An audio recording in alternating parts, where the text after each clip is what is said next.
This is the New York Police Department's bomb squad.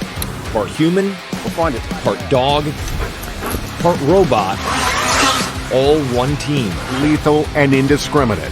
To disarm one is to save countless lives. NYPD bomb squad has given the all clear. One reason the members of the oldest and biggest bomb squad in the United States are unique. Bomb squad was able to safely remove a device. When you don't see them, the NYPD bomb squad is always watching for that unsuspecting threat. NYPD bomb squad racing in, then hauling away another suspicious package. Package has been properly identified. You're listening to Tales from the Boom Room. Profiles of the NYPD's arson explosion bomb squad.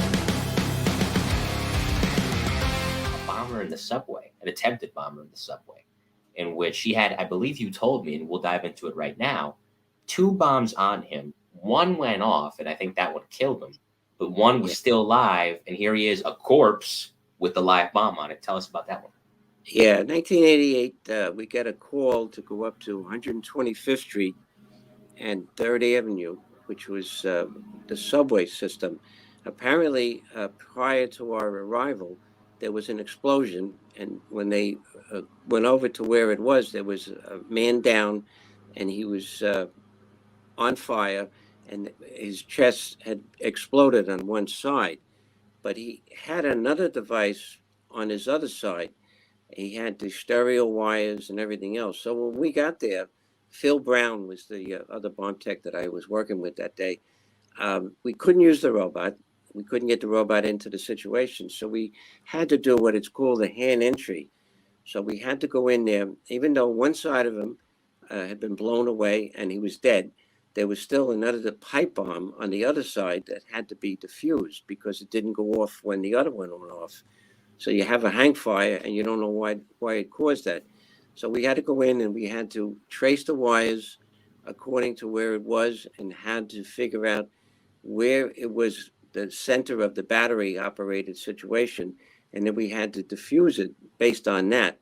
And that's how we were able to defuse it. That man was never identified. Interpol and everybody else had no recollection of who he was. He was a young man, approximately 35 years old.